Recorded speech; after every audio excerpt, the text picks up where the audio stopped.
Hi there, Dr. Andrew Grecki, physical therapist, owner of Superior Physical Therapy, and today I want to answer a question that I get asked almost every single day.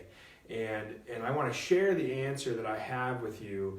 The question is, should I get an MRI if I have back pain?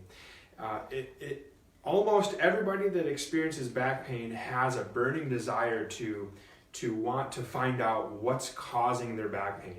And so it's beautiful that we can take somebody and put them in a tube and get an image of what's going on inside their body. And so to me, this tells us what the structure of the body inside is looking like. And so before I tell you the answer to it, I want to share with you a study that I have here. This study is called, it was actually published in April of 2015 by the American Journal of Neuroradiology. Very well-respected journal, peer-reviewed, and actually this study is what's called a systematic review, which is the strongest level of scientific evidence. It's where they take hundreds or thousands of studies that have been done on the same topic, and somebody reviews all those studies to summarize the conclusions and get an average of the data, essentially. So this is called the Systematic Literature Review of Imaging Features of Spinal Degeneration in Asymptomatic Populations. So what that means is that they looked at tons of studies that are done with people that were given an MRI, but they have no back pain. So they looked at people without pain and MRIs, and they wanted to find out, what does the MRI show that the spine is dealing with or that has from a structural standpoint.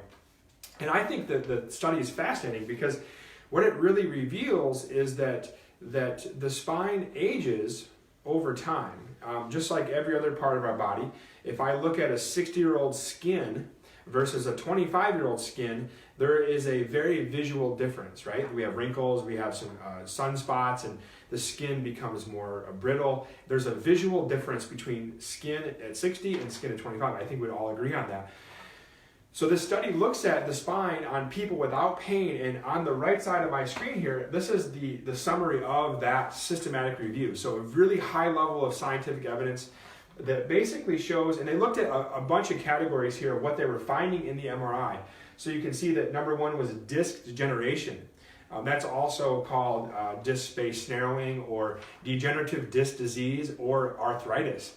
And it's interesting, that top topic here, you can see then here's what they looked for, and then here's the age group, and then in the chart here, or the table, it shows the percentage of what they found, again, in people without pain. So let's look, for example, at 20 years old, they found that 37% of people that were imaged on an MRI have signs of disc degeneration or arthritis or degenerative disc disease. Those are all the same thing. Now, if we go all the way to the age of 60, you can see here that now 88% of people that were given an MRI at the age of 60 without pain have the disc degeneration going on in their spine. That's fascinating to me. That's absolutely more than I would have ever imagined.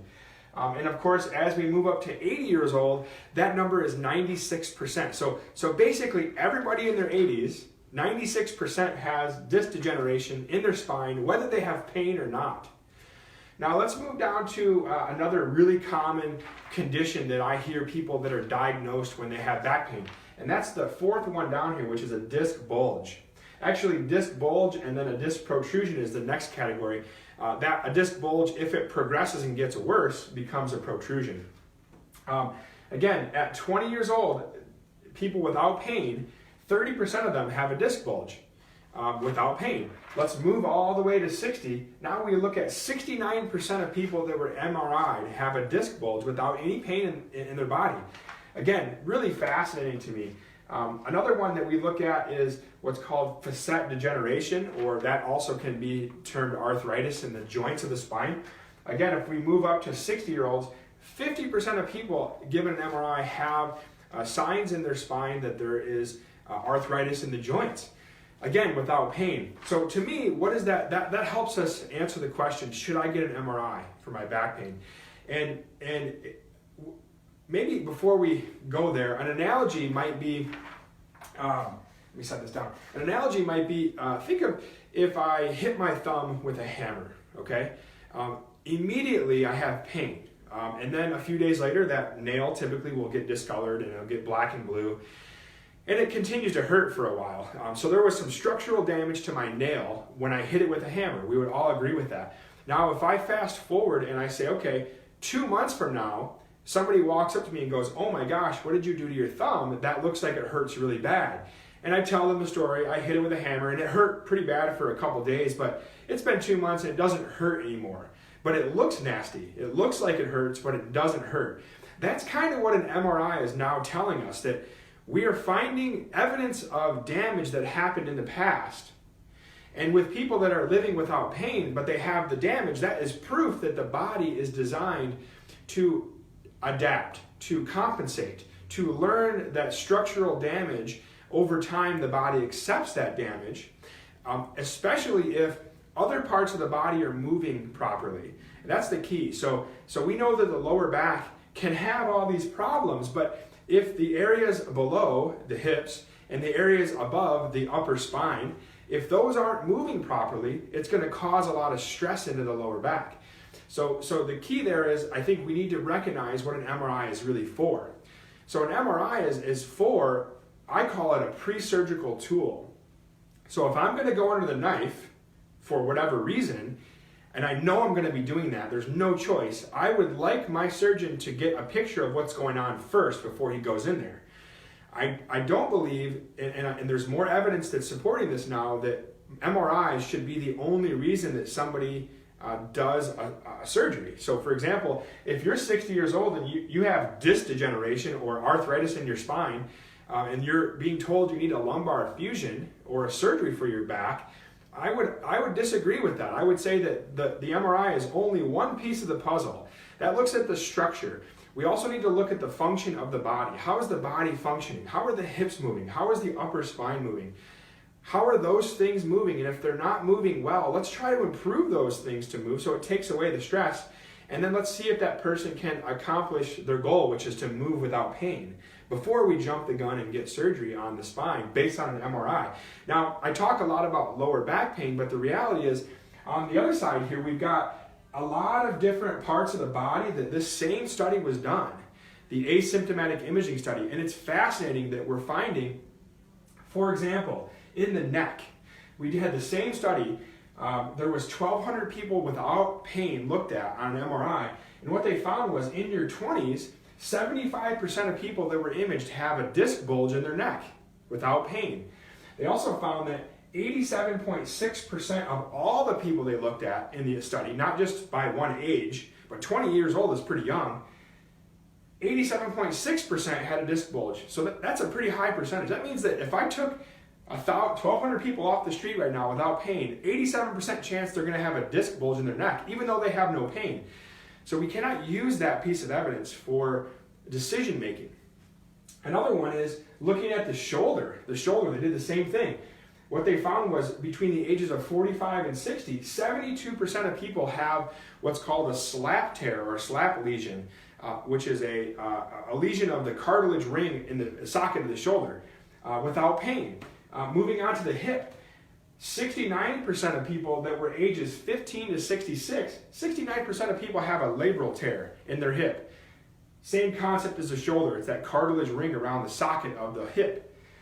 Looking at the knees, between the ages of 20 and 68, 43 of 44 people in this study, so 99% of people in the study had at least one meniscus abnormality, meaning they had a meniscus tear in their knee, which is, again, a cartilage ring in there that oftentimes leads to surgery without pain. So again, it's not just the spine. Here's another one for the spine, by the way. 3,000 people looked at without pain. At 50 years old, 80% of people had a disc degeneration or arthritis in their spine without pain. So the question originally was, should I get an MRI for my back pain? And I would say that if you plan on having surgery soon, yes. But if you want to try to do things that are conservative and that have a really good chance of helping you relieve your back pain without surgery, I would say right now it's actually going to help make things worse.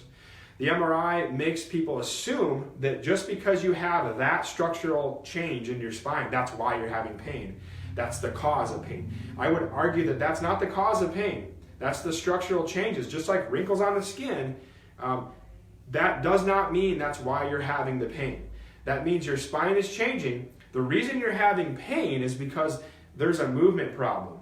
There's a movement problem somewhere else in your body that's causing stress on your spine. So hopefully I'm helping somebody out there who has a burning desire to get an MRI. Again, not to mention they're expensive.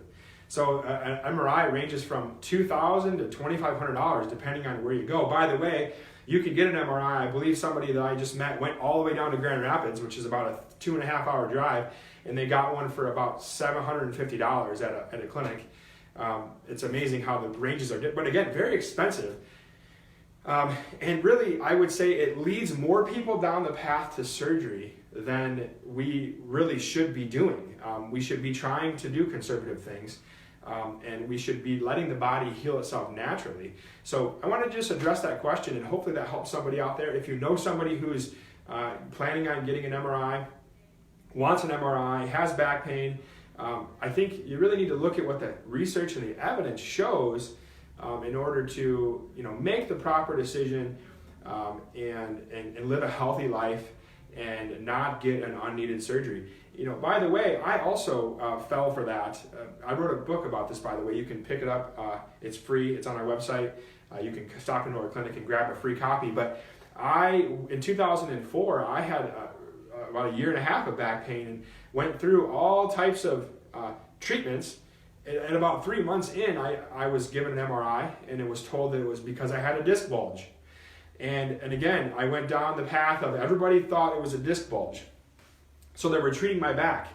My back needs to be stronger. My back needs to be more stretchy. And I had surgery on my back. And guess what? I didn't get relief from the surgery. So $100,000 of treatment later, I had to pay 30% of that, by the way. What was discovered was that my right hip did not have rotation. And it took only 2 weeks for a physical therapist, a professor of mine, to improve the rotation of my hip, and then magically my back pain was gone. And so I'm a living proof that an MRI makes things worse, because everybody was convinced that that disc bulge was the reason I was having pain. And in reality, it was my hip. And I see this, we all see this in the clinic a lot. We see it happen a lot. And so I would encourage you to pump the brakes on the MRI. It's a pre-surgical tool. It should be done right before surgery, not 2 years before surgery, not just for fun, not just to see what's going on in there. That seeing what's going on is misleading. It clouds not only your mind as the back pain sufferer, but it also clouds the provider, the health provider's mind, because they assume that's what's the problem. And so we need to think outside the box, use evidence. We've got a systematic review that is the strongest level of evidence that we have in the scientific research world. And so hopefully you enjoyed my answer, which is pump the brakes on the MRI.